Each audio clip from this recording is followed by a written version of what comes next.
మనకు శిశువు పుట్టెను, మనకు కుమారుడు అనుగ్రహింపబడెను, ఆయన భుజం మీద రాజ్యభారముండును. ఆశ్చర్యకరుడు, 2 ఆలోచనకర్త, 3 బలవంతుడైన దేవుడు, 4 నిత్యుడొక తండ్రి, 5 సమాధానకర్తయగు అధిపతి అని అతనికి పేరు పెట్టబడును. కీర్తన 34వ అధ్యాయం 18వ వచనం. విరిగిన హృదయం గల వారికి యెహోవా ఆసన్నుడు, నలిగిన మనస్సు గలవారికి నలిగిన మనస్సు గలవారిని ఆయన రక్షించను. 1 విరిగిన హృదయం గలవారిని యెహోవా ఆసన్నుడు. నలిగిన మనస్సు 1, విరిగిన హృదయం, నలిగిన మనస్సు. మనం యెషయా గ్రంథం 9వ అధ్యాయము 6వ వచనంలో చూసాం. చివరి బిరుదు ఆయనకి ఇవ్వబడింది ఏమిటంటే సమాధానకర్త. ఏం పేరమ్మా? సమాధానకర్తయగు అధిపతి. ఈరోజున సమాధానానికి ఆయన అధిపతి. తర్వాత విరిగిన హృదయం గల వారికి యెహోవా ఆసన్నుడు. ఆసన్నుడు అంటే అర్థం ఏంటి తెలుసమ్మా? దగ్గరగా ఉన్నాడని అర్థం. అంటే విరిగిపోయిన హృదయం విరిగిపోతే ఆయన సమీపంగా ఉన్నాడు. 2 నలిగిన మనస్సు గల వారిని రక్షించుటకు ఆయన సమీపంగా ఉన్నాడు. మనకు తెలుసు, కీర్తన 51:17వ వచనంలో చూస్తాం. విరిగిన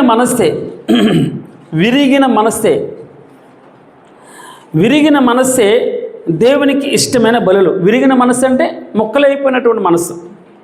ముక్కలు చేసేస్తావు అంటారు. అంటే ఇంకో విధంగా చెప్పాలంటే కింద ఏమనుంది? దేవా, విరిగి నలిగిన హృదయము నువ్వు అలక్ష్యం చేయు.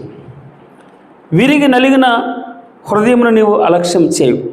పైన ఏం చూస్తాం? కీర్తన 34:18లో విరిగిన హృదయం గల వారికి యెహోవా ఆసన్నుడు అంటే దగ్గరగా ఉన్నాడు, సమీపంగా ఉన్నాడని అర్థం. నలిగిన మనస్సు గలవారిని ఆయన రక్షిస్తాడని 51:17లో చెప్తాడు భక్తుడు. విరిగిన మనస్సే దేవునికి ఇష్టమైన బలి అని. అలాగే దేవా, విరిగి నలిగిన హృదయమును నీవు అలక్ష్యం చేయవు, తప్పకుండా నువ్వు పట్టించుకుంటావు. 147 కీర్తన 33వ వచనంలో చెప్తాడు, గుండె చెదరిన వారిని, ఎవరినమ్మా? గుండె చెదరిన వారిని ఆయన బాగు చేయవాడు, వారి గాయములు కట్టువాడు. గుండె చెదరడం అంటే ఉదయం మేము ఒక సహోదరుడు గురించి మేము మాట్లాడాం. అక్కడ తనకి రాకూడని రోగం వచ్చింది, దేవుడు స్వస్థపరిచాడు, చక్కని ఆరోగ్యం వచ్చింది. అయితే ఇంటికి డిశ్చార్జ్ అయ్యి రావాలి. ఆ సమయంలో ఒక చేదైన వార్త. ఈ వ్యాధి మరణకరమైన వ్యాధి కంటే భయంకరమైన వార్త ఏంటంటే, తన భార్య అప్పటి వరకు మరణం తప్ప మనల్ని ఏది విడదీయకూడదు అని ప్రమాణం చేసింది. ఆమె LIC పేపర్స్, బంగారం, ఆ వస్తువులన్నీ పట్టుకుని అమ్మాయి దగ్గరికి వెళ్ళిపోయి తన తండ్రి చేత ఫోన్ చేయించింది. ఏమైనా ఫోన్ చేసిందంటే, మా కూతురు ఇంకా రాదు అని. వాడు నిలబడ్డాడు. నిలబడి అంటే ఇక్కడ గుండె చెదరడం అంటే చెప్తారని మీకు ఉదాహరణకి. విరిగిపోయింది, నలిగిపోయింది. చాలా మట్టుకి 2 మన సూత్రాలు ఇక్కడ నేర్చుకోవాలి. 1 పశ్చాత్తాపము. విరిగిపోవడం అంటే ప్రభువు దగ్గర క్షమించు అని అడిగేంతగా మనసు పగిలిపోవడం, విరిగిపోవడం. మన చేసిన పాపాన్ని బట్టి అసహ్యత, మనకి అసహ్యత రావడం. 2వ కోణంలో చూస్తే ఇప్పుడు మాట్లాడుకున్నామే, రోగకరమైన వ్యాధి నుంచి బయటపడ్డాడు, కానీ ఇంట్లో నమ్మకంగా ఉండవలసిన భార్య ఆ రోగం నాకెక్కడొస్తుందో, అంతే కదండి, అదే కదా, ఇంకంతకంటే ఏం లేదు కారణం. ఆ రోగం నాకెక్కడ అంటుకుంటుందో, మంచిగా ఉన్నప్పుడు ప్రేమిస్తారండి, డబ్బు ఉన్నప్పుడు ప్రేమిస్తారు, ఆరోగ్యం ఉన్నప్పుడు ప్రేమిస్తారు. కొంచెం ఏమైనా కొంచెం తేడా జరిగిందంటే చాలా మట్టుకండి కట్టుకున్న భార్య విడిచిపెట్టి వెళ్ళిపోవడం అంటే అది గుండె చెదిరిపోవట. ఇంకొక విధంగా చెప్పాలంటే భగవంతుడు చెప్తున్నాడు, గుండె చెదిరిన వారిని ఆయన బాగు చేయవాడు. వారి గాయాలు, హృదయంలో ఉన్న గాయం అది విరిగిపోయిన నలిగిపోయిన బాధ, ఆ గాయాలను కట్టేవాడు. మానసిక అన్న ఇంకో ఆధ్యాత్మికత, రెండు శారీరకంగా, రెండు మాట్లాడుకోవచ్చు మనం. తర్వాత యెషయా గ్రంథం 57వ అధ్యాయం 15వ వచనంలో అంటాడు, మహాగణుడును మహోన్నతుడును పరిశుద్ధుడును నిత్య నివాసి అయిన వాడు ఇలాగ సెలవిచ్చుచున్నాడు, నేను మహోన్నతమైన స్థలముల్లో నివసించువాడను అయినను వినయము గల వారి ప్రాణమును ఉజ్జీవింపచేయుదును. నలిగిన వారి ప్రాణమును ఉజ్జీవింపచేయుటకును వినయము గల వారి యొద్దను దీన మనసు గల వారి యొద్దను నివసించుచున్నాను. ఎక్కడ నివసిస్తున్నాడమ్మా? వినయము గల వారి యొద్ద, దీన మనస్సు గల వారి యొద్ద నివసిస్తున్నాడు. ఎందుకు? వారిని ఉద్ధరించడానికి. ఇంకొక విధంగా చెప్పాలంటే, నువ్వు అందరూ రాళ్ళెత్తారు, అందరూ రాళ్ళెత్తి ఏలెత్తి చూపిస్తున్నారు. ఆయన తప్ప, ప్రభువు తప్ప అందరూ రాళ్ళెత్తారు. క్షమించే భగవంతుడు ఎంత ఘోరపాపినైనా సరే, ఎంత భయంకరమైన వ్యాధ, భయంకరమైన అప్పుల, భయంకరమైన సమస్య, ఇంకా హోప్ లేదు, నిరీక్షణ లేనటువంటి ఏదైనా కూడా ఈరోజు భగవంతుడు ఒక మనకి నిరీక్షణాస్పదంగా ఉన్నాడు. ఆయన చూడండి ఎంత మంచి మనసు భగవంతుంది. నలిగిన వారి ప్రాణమును ఉజ్జీవింపచేయుటకును వినయము గల వారి యొద్దను దీన మనస్సు గల వారి యొద్దను నివసించుచున్నాడట. ఉదయం మనం చూసాం నహూము గ్రంథం 1వ అధ్యాయం 7వ వచనంలో యెహోవా ఉత్తముడు ఏమన్నాడమ్మా? యెహోవా ఉత్తముడు, నహూము గ్రంథం 1వ అధ్యాయం 7వ వచనంలో యెహోవా ఉత్తముడు, శ్రమ దినమందు ఆయన ఆశ్రయదుర్గం. స్తోత్రం ప్రభువా. శ్రమ దినమందు ఆయన ఆశ్రయదుర్గం, తన యందు నమ్మిక ఉంచువారని ఆయన ఎరుగును. ఈరోజున ఆదరణ కలిగించే మాట వినుట వలన విశ్వాసం కలుగును, వినుట క్రీస్తు యేసు మాట వలన కలుగుతుంది. మనకి అన్నిటికీ శక్తి ఎక్కడుందంటే యేసు మాటను బట్టే ఉంటుంది. ఆ వాక్యములో శక్తి ఉంది. అందుకే ఎక్కువ నేను మాట ఎక్కువ ఉచ్చరిస్తాను. 4:12లో ఆ వాక్యము బలము గలదే, సజీవమై రెండంచులు గల ఎటువంటి ఖడ్గము కంటని వాడిగా ఉండి ప్రాణాత్మలను మూలుగులను విభజించినంత మటుకు దూరచ్చు. అన్ని సమస్యలకి అది ఆన్సర్ ఆ వాక్యం. యెహోవా ఉత్తముడు, శ్రమదినమందు ఆయన ఆశ్రయదుర్గం, తన యందు నమ్మిక ఉంచువారని ఆయన ఎరుగును. మనకు తెలుసు కీర్తన 73:25లో ఒక మాట ఉంటుంది. చాలాసార్లు పెయింట్ వేశారు ఇక్కడ. ఆకాశమందు నీవు తప్ప నాకెవరున్నారు, నీవు నాకుండగా లోకంలోనిది ఏది వద్దు ప్రభు అంటూ ఉన్నాడు. తర్వాత కింద భాగంలో చూస్తే నా శరీరం ఏంటమ్మా? అది ఏంటి? నా శరీరం, నా హృదయం క్షీణించిపోయినను దేవుడు నిత్యము నా హృదయమునకు ఆశ్రయదుర్గం, స్వాస్థ్యమనే ఉన్నాడు. స్వాస్థ్యం అంటే భగవంతుడే మనకి స్వాస్థ్యం, ఆస్తిగా ఉన్నాడు. అందుకే నలిగిపోయింది శరీరం, నలిగిపోయిన హృదయం, క్షీణించిపోయిన హృదయం అయినా పర్వాలేదు, దేవుడు నిత్యము నా హృదయమునకు ఆశ్రయదుర్గమై ఉన్నాడు, స్వాస్థ్యమనే ఉన్నాడు. అంటే నాకు భాగమే ఉన్నాడని వ్రాయబడి ఉంటుంది ఇంకొక చోట. ఈ మాట నేను ఎప్పుడు చెప్పడానికి ఇష్టపడతాను. మత్తయి సువార్త 12వ అధ్యాయము 18 నుంచి 21 చదువుతాం. మత్తయి సువార్త 12వ అధ్యాయము 18వ వచనం నుంచి 21. అక్కడ ఏమో వ్రాయబడి ఉంది. అదే మాట యెషయా గ్రంథం 42:3 కూడా మనం చూస్తాం. నలిగిన రెల్లును అతడు విరువడు. ఎన్నోసార్లు మనం ఈ మాట విన్నాం. నలిగిన రెల్లును ఆయన విరువడు, మకమకలాడుచున్న జనపనారు ఒత్తిని ఆర్పుడు. మత్తయి సువార్త 12:18 ఏం చెప్తుందమ్మా? ఇదిగో ఈయన నా సేవకుడు, ఈయన నేను ఏర్పరచుకుంటుని, ఈయన నా ప్రాణమునికి ఇష్టడైన నా ప్రియుడు, ఈయన మీద నా ఆత్మను ఉంచెదను, ఈయన అన్యజనులకు న్యాయ విధిని ప్రచురము చేయను, ఈయన జగడమాడు, కేకలు వేయుడు, వీధులలో ఈయన శబ్దము ఎవనికి వినబడదు, విజయముందుటకు న్యాయ విధిని ప్రబలము చేయ వరకు ఈయన నలిగిన రెల్లును విరువడు. మకమకలాడుచున్న అవిసెనారును ఆర్పుడు. అవిసెనారు ఒత్తే అని రాయబడి ఉంటుంది 42:3 యెషయా గ్రంథంలో. ఇక్కడ మీరు ఎప్పుడైనా కాలువల పక్కన చూస్తే, మురుగు కాలువల పక్కనే ఆ పొదలో కనబడుతూ ఉంటాయి. అది చాలా నిఠారుగా వెళ్తే గడ్డి, ఇంకొక విధంగా రెల్లి గడ్డి అంటారు. ఆ గడ్డి చాలా వెళ్తుంది, బలహీనమైనటువంటి దాన్ని బట్టి చాలా బలహీనంగా ఉంటుంది. బలహీనం అంటే గాలి వస్తే ఇరిగిపోద్ది, గాలి వస్తే వంగిపోద్ది, పడిపోద్ది. అలాంటి రెల్లి గడ్డి భగవంతుడు చెప్తారు కదా. అవును, బలహీనమైనది. కానీ భగవంతుడు చెప్పే మాట ఏంటంటే విరిగిపోయినది అని అనుకుంటున్నారు అంతా. ఆయన ఎందుకులే, పోనీలే, విరిగిపోయిందే కదా, ఎందుకు పనికి వస్తుంది అని పడేయడు. కానీ భగవంతుడు చెప్పే మాట ఏంటంటే విరిగిన రెల్లును ఆయన విరువడు.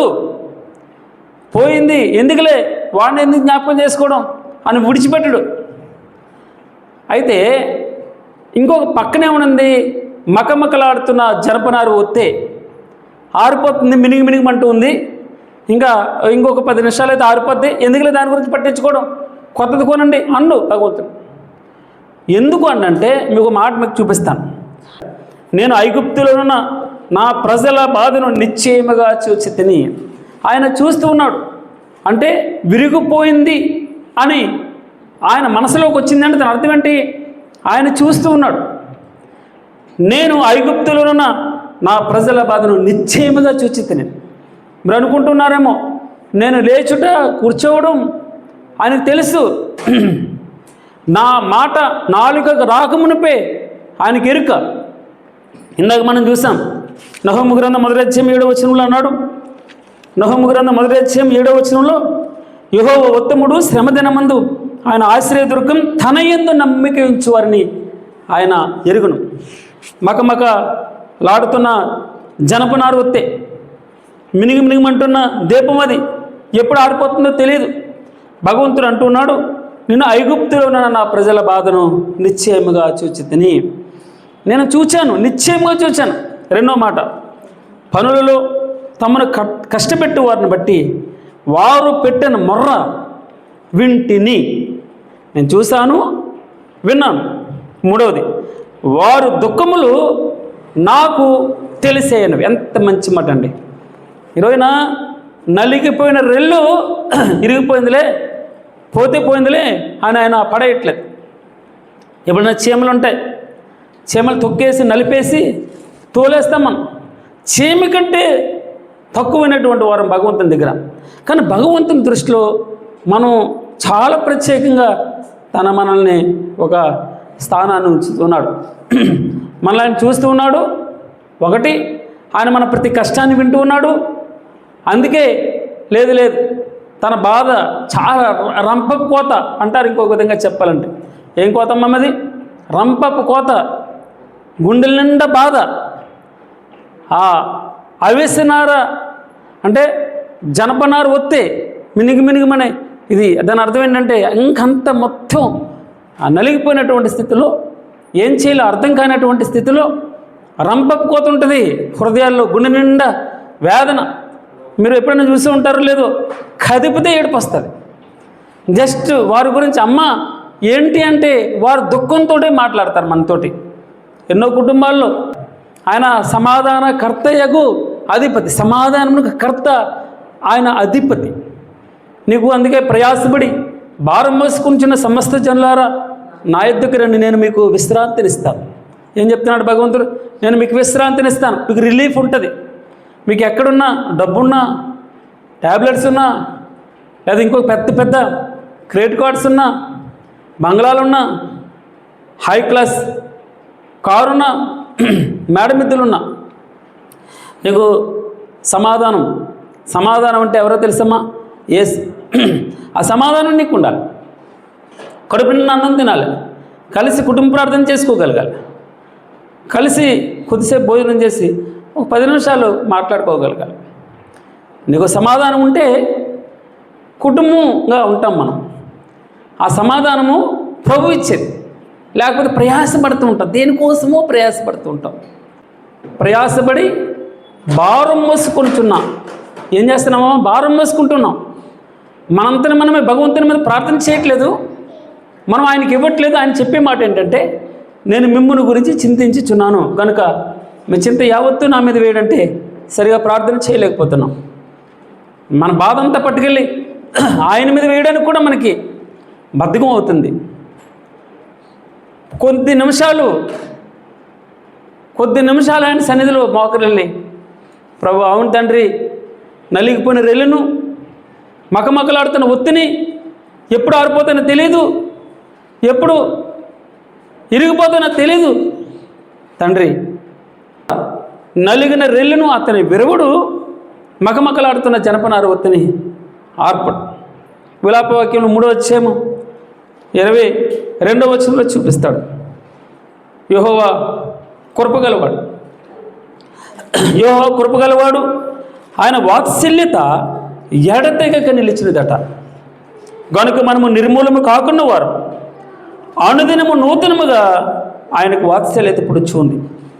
నువ్వెంతైనా నమ్మదగిన వాడు ప్రభా, నువ్వెంతైనా నమ్మదగిన వాడు. ఇక్కడ మళ్ళా చెప్తాడు. ఇందాక మనం చూసాం 78వ కీర్తన, 73వ కీర్తన 25లో, నా శరీరం నా హృదయం క్షీణించిపోయినా కూడా దేవుడు నిత్యము నా హృదయమునకు ఆశ్రయదుర్గమునై ఉన్నాడు, స్వాస్థ్యమునై ఉన్నాడు అన్నాడు. ఇక్కడ అదే మాట మరలా చెప్తున్నాడు. యెహోవా నా భాగమని నేను అనుకుంటున్నాను. యెహోవా నా భాగమని ఈ రోజున నాకు భరోసా భగవంతుడు. ఆయనే నాకు స్వాస్థ్యం, ఆయన నాకు భాగం. ఆస్తి పంపకాలలో ఉంటే ఒకవేళ నేను కోరుకుంటే భగవంతుడినే కోరుకుంటాను. యెహోవా నా భాగమని నేను అనుకొనిచున్నాను, ఆయన యందు నేను నమ్మిక ఉంచి కొనుచున్నాను.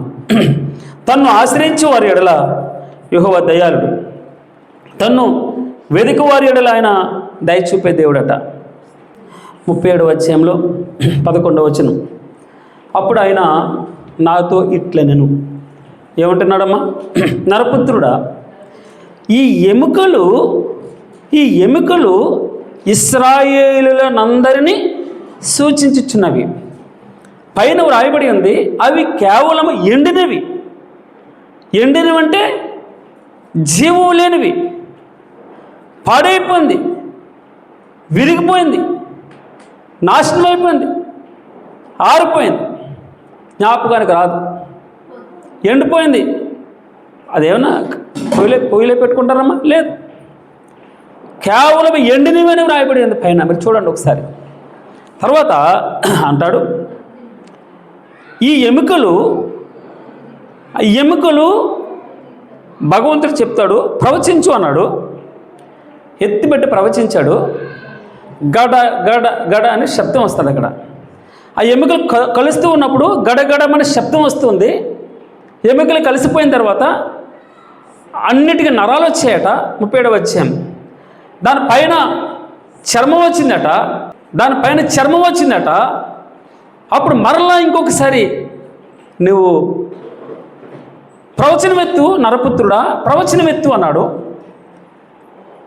మరలా జీవవాయువు మహాసైన్యమైందటండి, మహాసైన్యమైందట. అయితే ఈ ఎముకలకు జరిగిన సూచన ఇశ్రాయేలీయులకు అన్నాడు భగవంతుడు. అంటూ నరపుత్రుడా, ఈ ఎముకలు ఇశ్రాయేలీయులందరికీ సూచించుచున్నవి. వారు అనుకుంటూ ఉన్నారు, వారు ఫస్ట్ మాట, వారు మన ఎముకలు ఎండిపోయాను. వారు అంటూ ఉన్నారు, మన ఎముకలు ఎండిపోయాను. రెండో మాట, మన ఆశ విఫలమయ్యాను. ఏమంటున్నారమ్మా? మన ఆశ విఫలమయ్యాను. మూడో మాట, మనము నాశనమైపోతామని వారు అనుకొనుచున్నారు. ఏమన్నారమ్మా? మేము మన ఎముకలు ఎండిపోయాను. రెండవ మాట, మన ఆశ విఫలమయ్యాను. మూడు, మనము నాశనమైపోద్దిమి. 16వ వచనంలో మరలా చెప్తాడు భగవంతుడు, నరపుత్రుడా, నువ్వు కర్ర తునక ఒకటి తీసుకుని దాని మీద యూదా వారి పేరు రాయాలి, ఇశ్రాయేలీల పేరు రాయాలి. ఇంకో తునక తీసుకో. తునక అంటే ఒక ముక్క, కర్ర ఉంటుంది, పెద్ద కర్ర, విరిచివేయబడిన తునక. అది చిన్న ముక్క, పనికిరాదు. మీరు ఎప్పుడైనా గోటి పిల్ల ఆడుతూ ఉంటే తెలుస్తుంది.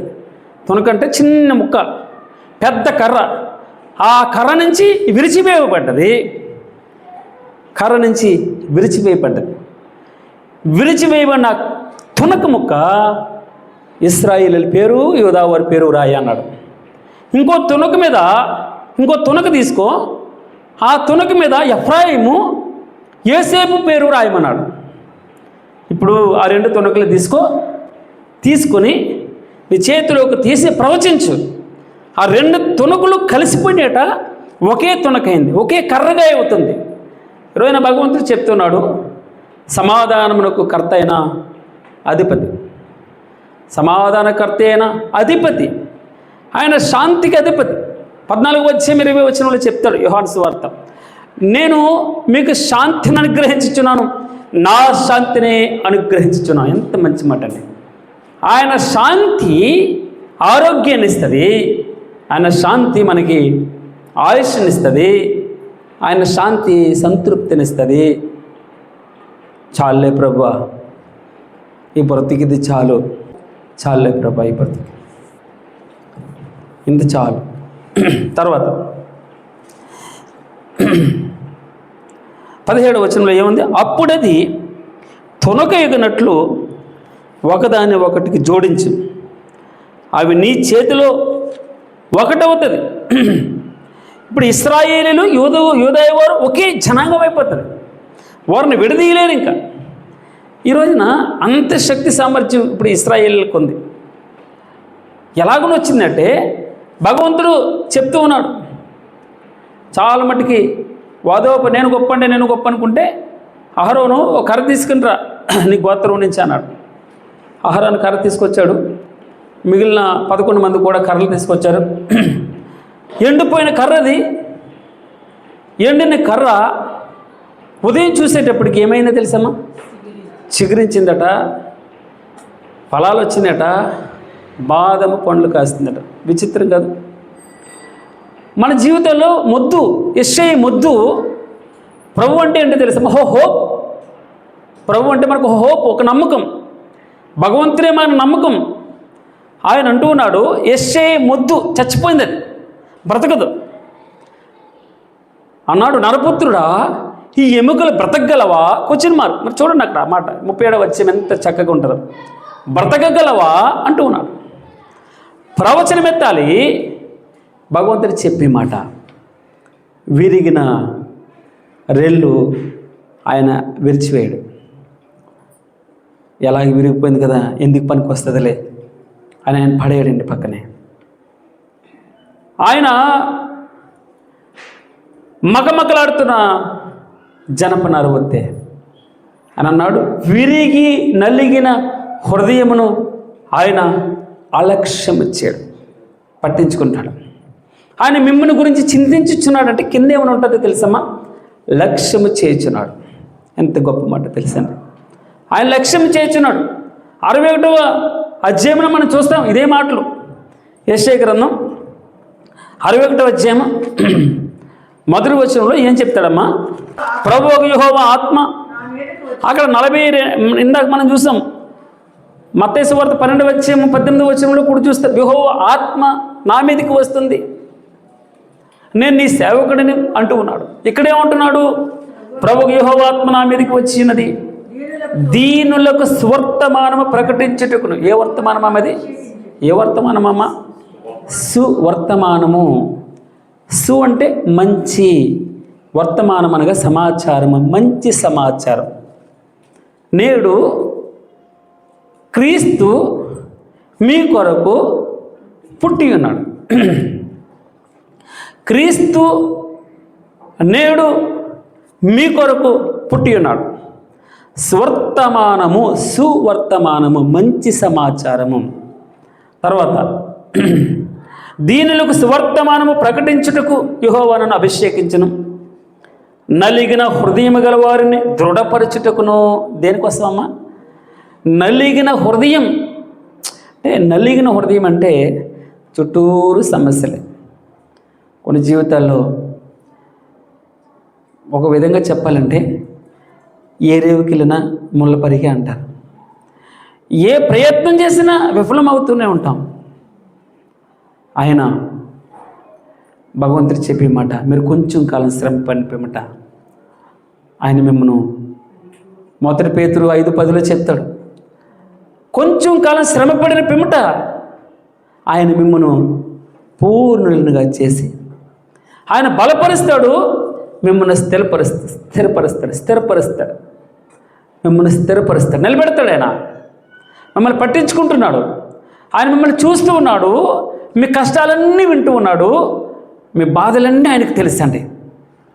తర్వాత అన్నాడు, నలిగిన హృదయం గల వారిని దృఢపరచుటకును, చెరలోనున్న వారికి విడుదలను, బంధింపబడిన వారికి విముక్తిని ప్రకటించుటకును యెహోవా హితవత్సరము మన దేవుని ప్రతిదండన దినము ప్రకటించుటకు, దుఃఖాక్రాంతులందరినీ వాదార్చుటకును, సీయోనులో దుఃఖించే వారికి ఉల్లాస వస్త్రములు ధరింపచేటుకును, బూడిదకు ప్రతిగా పూదండను, దుఃఖమునకు ప్రతిగా ఆనంద తైలమును, భారభరితమైన ఆత్మకు ప్రతిగా స్తుతి వస్త్రం వరకిచ్చుటకు ఆయన నన్ను పంపినాడు. యెహోవా తన మహిమపరిచినట్లు నీతి అనే మస్తిక వృక్షములనియు, ఏమని పేరు పెట్టడమా? నీతి అనే మస్తిక వృక్షములనియు, యెహోవా నాటిన చెట్లనియు వారికి పేర్లు పెడుతూ ఉన్నాడు. నరపుత్రుడా, వారు మన ఎముకలు ఎండిపోయినాయి అంటున్నారు, మన ఆశ విఫలమైపోయింది అన్నారు, మనం నాశనమైపోయాము అన్నారు. వారు మొరలన్నీ ఆలకించాడు భగవంతుడు. చూడండి, ఆపోజిషన్. వారు మొరలన్నీ ఆలకిస్తున్నాడు, వారి శ్రమలన్నీ చూస్తూ ఉన్నాడు, వారి శ్రమలన్నీ తెలుసంట భగవంతునికి. యాకోబు అప్పటి వరకు చాలా చక్కగా ఆశీర్వదింపబడి వచ్చాడు. ఆ యబ్బోకు రేవు దగ్గరకు వచ్చి, వారు 2 భార్యలు 2 దాసీలు, వారికి కలిగిన 11 మంది సంతానాన్ని, వారు కలిగిన ఆస్తినంతా రేవు దాటించాడు. ఆ యబ్బోకు రేవు దగ్గర ఒంటరిగా మిగిలిపోయాడు. కొన్నిసార్లు విరిగి నలిగిన హృదయం ప్రభువా అలక్ష్యించే. కొన్నిసార్లు అన్నీ సంపాదించుకుని ఎందుకు ప్రభువా ఎవరి కోసం బ్రతకాలి? ఎన్నో కుటుంబాల్లో ఎవరి కోసం బ్రతకను. ఈరోజున భగవంతుడు మనతో మాట్లాడే విషయం, ఆ యబ్బోకు రేవు దగ్గర ఒంటరిగా ఉన్నాడు. నీవు నన్ను ఆశీర్వదించితే తప్ప, అదేంటి ఇన్ని ఆస్తిపాస్తులు సంపాదించుకున్నాడే, ఎంతగా తోడుకున్నాడు తెలుసండి. యాకోబుని గురించి భగవంతుడు చెప్తాడు కదా, లాబాను 10 మార్లు జీతం మార్చాడట. ఎన్ని మార్లమ్మా? 10 మార్లు జీతం మార్చాడు. ఇదిగో నీవు నల్లవి, ఇప్పుడు పుట్టినటువంటి పిల్లలు నల్లవి అయితే నీకు, మిగిలినవి నాకు అన్నాడు. పుట్టిన పిల్లలన్నీ నల్లయే పుట్టినాయి. పొడలగలవి నీ లాభాన్ని అంటూ ఉన్నాడు. ఓ యాకోబు మార్చేశాడు, మళ్ళీ ఇంకో 2 సార్, నీకు ఇక మీదట పొడలగలవి పుడితేనే నీకు ఇస్తానన్నాడు. పుట్టిన పిల్లలన్నీ పొడలగలవే. భగవంతుడు ఏం చేశారు తెలుసండి, సోలలు కట్టారట. అక్కడ ఆ నీళ్లు తాగడానికి వెళ్తే ఆ సోలలు దానికి తగులుకొని అంటే దేవుని యొక్క అద్భుతం చూడండి. ఆ పుట్టిన పిల్లలన్నీ మచ్చలు గలవే, పొడలు గలవే. 10 మార్లు మార్చాడు అన్నాడు. అక్కడ లాబాను నీకు చేయుచున్నది యావత్తును చూచి అని వ్రాయబడింది. అక్కడ చాలా చక్కగా ఉంటాయి మాటలు. విరిగిపోయి నలిగిపోయి అంటే మీరు 10 సార్లు జీతం మార్చేస్తుంటే ఎలాగైపోద్ది శరీరం, ఎలాగైపోద్ది మనసు? ఏంటి, నేనేం తప్పు చేశాను? నువ్వే కదా వాగ్దానం చేసావు, నువ్వే కదా మాట ఇచ్చావు. 10 మార్లు మార్చాడట. అదే అక్కడే వ్రాయబడి ఉంటుంది. లాబాను నీకు చేయుచున్నది యావత్తును. ఒక రోజున యాకోబు తన పిల్లల్ని తీసుకుని వచ్చేస్తూ ఉంటే లాబాను వెనకాల దండెత్తి వస్తాడు. అప్పుడు లాబానుతో భగవంతుడితో చెప్తాడు. భగవంతుడు లాబానుతో చెప్తాడు, నువ్వు అవునని కానీ కాదని కానీ ఏం అనడానికి వీలేదు. నువ్వు అవునని కానీ కాదని కానీ అనడానికి వీలేదు. నా దాసునితో నువ్వేం మాట్లాడకూడదు, మౌనంగా ఉండు, కాముగా ఉండు అన్నాడు. మీకు అర్థమైందండి నా మాట? ఆయన లాబాను నీకు చేయుచున్నది యావత్తును నేను చూచాను అంటున్నాడు. మనమేమనుకుంటాం, ఒంటరిగా ఉన్నాడు, ఇంత ఆశ సంపాదించుకుని చాలా ఘనంగా వస్తూ ఉన్నాడు. ఆ ఎబ్బోకరేవు దగ్గర ఒక్కడిగా వచ్చి ఒక్కడైపోయాడు. ప్రాణ భయం ఉంది, మరణ భయం ఉంది, నన్ను ఎక్కడ చంపేస్తాడు, ఇంత అందుకే నన్ను ఆశీర్వదించాలి నువ్వు అంటూ ఉన్నాడు. ఇంతవరకు చాలా చక్కగా అటు ఇటు పరిగెత్తి వాడిని ఏం చేశారు తెలుసండి, తుంటి నరం ఎరగొట్టాడు భగవంతుడు. ఇక మీద నడవడానికి కూడా. అంటే ఇప్పుడు దాని అర్థం ఏంటంటే, ఎందుకు కాలు ఇరిగిపోయింది? అందుకే ఇప్పటికీ మరి ఆయా దేశవాసులు తొడలు తినరు, లగ్ పీసులు తినరట, ఓన్లీ చెస్ట్ పీసే మిగిలిన భాగాలు తింటారు. ఎప్పుడైతే తుంటినారో ఇరిగిపోయిందో కుంటోడైపోయాడు. ఇప్పుడు భగవంతుని మీద ఆధారపడతాడు. అదే ఆశీర్వాదం. మీకు అర్థమవుతుందమ్మా? ఒక నరునితో పోట్లాడినట్టు ఆ రాత్రంతా పోరాడుతూ ఉన్నాడు. భగవంతుడు జయించాడు. జయమునుంది, తుంటినారు ఇరిగిపోయిందట. యాకోబు విరిగిపోయాడు. ఇప్పుడు విరిగడం అంటే దాని అర్థం ఏంటి తెలుసా? భగవంతుని మీద ఆధారపడ్డాడని అర్థం. భగవంతుని ఆశీర్వాదంగా పొందుకుని వెళ్తూ ఉన్నాడు. మీకు తెలుసు, 1 రాజులు 19:4 చూస్తాం. ఏలియా మరణాపేక్ష కలిగి అప్పటి వరకు చాలా అగ్నిని ప్రార్థన చేసి అగ్నిని రప్పించి జయమునొందినటువంటి వ్యక్తి, ఒక స్త్రీ యెజబెలు రేపు ఈ సమయానికి నువ్వు చచ్చిపోకుండా, నేను చావకుండా ఉంటే చూడు, నేను ఎవరినా నేను చెప్తాను అన్నది. అంతే సింపుల్గా. అంతే అడవులోకి వెళ్ళిపోయి ఒక బదిరి వృక్షం కింద కూర్చుని మరణాపేక్ష గలవాడే ఎంత మట్టుకు చాలును అంటూ ఉన్నాడు. ఎంత మట్టుకు చాలు, భయపడ్డాడు, విరిగిపోయాడు. ఇంకొక విధంగా చెప్పాలి, నలిగిపోయాడు. అప్పుడు మరలా ఆ భోజన బలం చేత 40 దినాలు ప్రయాణం చేస్తున్నాడు హోరేబు కొండకి. చేస్తూ భగవంతుడు ఒక మాట చెప్తాడు. ఆ దూత ఏం చెప్తుంది అంటే, నీ శక్తికి మించిన ప్రయాణం నీ ముందర ఉంది. నలిగిపోయింది కదండి, విరిగిపోయింది కదా, అయిపోయింది నా బ్రతుకనలే. రాజులను అభిషేకించే పరిచర్య ఇచ్చాడు, శిష్యులను అభిషేకించే పరిచర్య ఇచ్చాడు.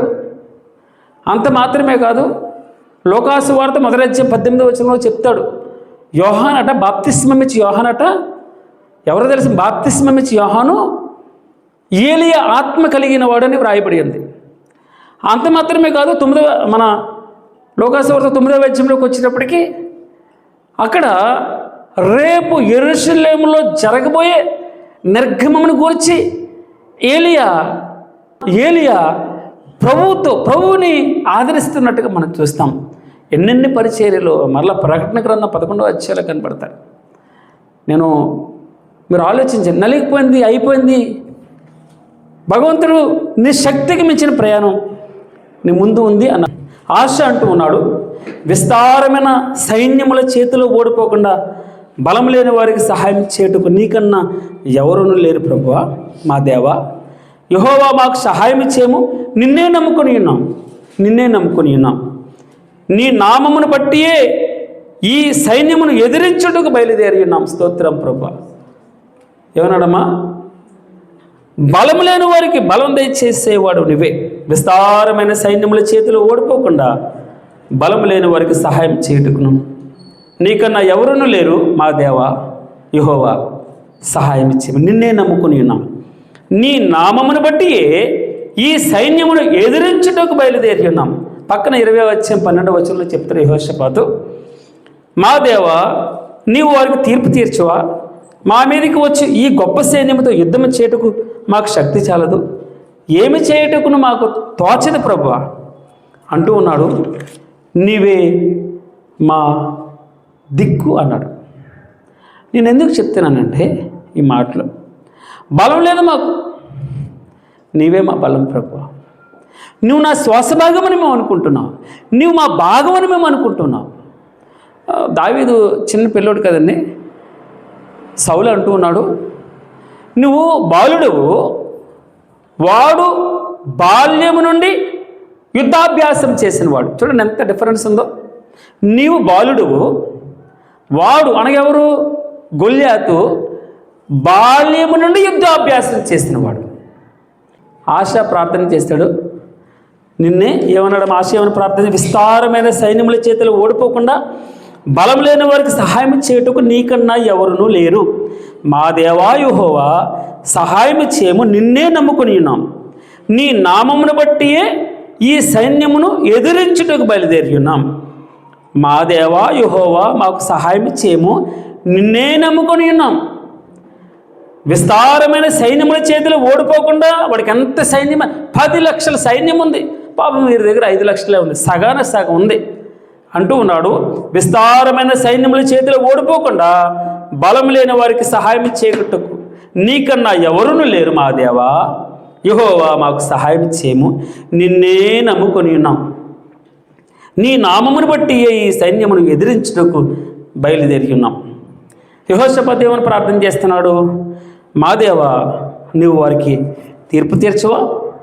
మా మీదకి వచ్చి ఈ గొప్ప సైన్యమును యుద్ధం చేయటానికి మాకు శక్తి చాలదు, ఏమి చేయుటకును మాకు తోచదు, నీవే మాకు దిక్కు. ఆయన ఏమో అంటున్నాడు, ఆశ నిన్నే నమ్ముకుని ఉన్నామంటాడు. యెహోషాపాతు నీవే దిక్కు అని అంటూ ఉన్నాడు. కీర్తన 102:6 ఈ మాట నేను చెప్పడానికి ఇష్టపడతాను. కీర్తన 102:6 ఏమంటాడు? నేను అడవిలోని గోడబాతును పోలి ఉన్నాను, పాడైపోయిన స్థలంలో పగడి కంటి వలె ఉన్నాను. రాత్రి మెలకువగా ఉండి ఇంటి మీద ఒంటరిగా ఉన్నా పిచ్చుక వలె ఉన్నాను. నేను అడవిలోని గోడబాతును పోలి ఒంటరిగా ఉన్నాను. పాడైపోయిన స్థలంలో పగడి కంటి వలె ఉన్నాను. రాత్రి మెలకువగా ఉండి ఇంటి మీద ఒంటిగా ఉన్న పిచ్చుక వలె ఉన్నాను. భక్తుడు తర్వాత ఇందాక మనం చూసాం, సీయోను కుమార్తె అనుకుంటుంది. ఏమన్నది? ఇదిగో ప్రభు నన్ను విడిచిపెట్టేశాడు, ప్రభు నన్ను మరిచి ఉన్నాడని అని అనుకున్నది. ఏముంటుందమ్మా? ప్రభు నన్ను మర్చిపోయాడు, విరిగిపోయాను, నేను నలిగిపోయాను. భగవంతుడు చెప్పే మాట అంటే విరిగి నలిగిన వారికి ఆయన ఆసన్నుడట, దగ్గరగా ఉంటాడట. విరిగి నలిగిన హృదయమును ఆయన అలక్ష్యం చేయడట. ఆయన నలిగిపోయిన రెల్లుని విరవుడట. ఎందుకంటే ఆయన చూస్తూ ఉన్నాడు, ఆ రెల్లుని చూస్తూ ఉన్నాడు, నిన్ను చూస్తూ ఉన్నాడు భగవంతుడు. నీ బాధలు వింటూ ఉన్నాడు ఆయన, నీ మొర్రంతా వింటూ ఉన్నాడు. నీ కష్టమంతా ఆయనకు తెలుసు. నా గురించి ఎవరికి తెలియదు, నన్ను ఎవరు పట్టించుకోవట్లేదు నువ్వు అనుకుంటావు. వెంటనే భగవంతుడు చెప్పే మాట ఏంటంటే, చూడుము నా అరచేతుల్లో నేను చెక్కి, ఎక్కడ చెక్కడమా? అరచేతుల్లో చెక్కుకొని ఉన్నాను. ఒకవేళ నేను మరలా ఈ కంటిన్యూగా 17-20 ఏళ్ళలో చెప్తాడు, మనము ఆయన హస్తాల్లో చేతుల్లో చలించుచున్నామట. అపోస్తల కార్యములు 17-20 ఏళ్ళు ఉంటుంది మాట. ఆయన చేతుల్లో చలించుచున్నాము, ఆయన చేతుల్లో బ్రతుకుతున్నాము, ఆయన చేతుల్లో ఏమంట ఉనికి కలిగి ఉన్నాం. ఏం కలిగి ఉన్నామమ్మా? ఉనికి కలిగి ఉన్నాం. అసలు నేను ఉన్నాను అంటే ఆయన చేతుల్లో నేను ఉన్నానో లేదా, బ్రతుకున్నాను లేదా చూసుకోవచ్చట. ఆయన చేతుల్లో మనం చలించుచున్నాం, ఆయన చేతుల్లో బ్రతుకుచున్నాం. మూడవ మాట, ఆయన చేతుల్లో చలించుచున్నాం. భగవంతుడు సహింపగలిగినంత కంటే నీకు ఎక్కువ శోధన ఇవ్వడం. ఒకవేళ అంతగా ఎక్కువ ఉంటే ఆయన సహాయం చేయుటకు సమర్థుడు అని వ్రాయపడేది. ఆయన సహాయం చేస్తాడు. సహిస్తే తిమోతికి రాసిన పత్రిక, నువ్వు సహిస్తే ఏలుతావు, కొంచెం కాల శ్రమ పడిన పిమ్మట ఆయన మిమ్మల్ని స్థిరులుగా చేస్తాడు, బలవంతులుగా చేస్తాడు. అందుకే ఒక పాట ఉంటుంది, బాలుడు కాదమ్మో బలవంతుడు యేసు. ఇందులో ఇక్కడ ఉంటే బలవంతుడైన ప్రభు ఆయన ఎవరండి? బలవంతుడు. ఆయన సమాధానకర్తకు అధిపతి.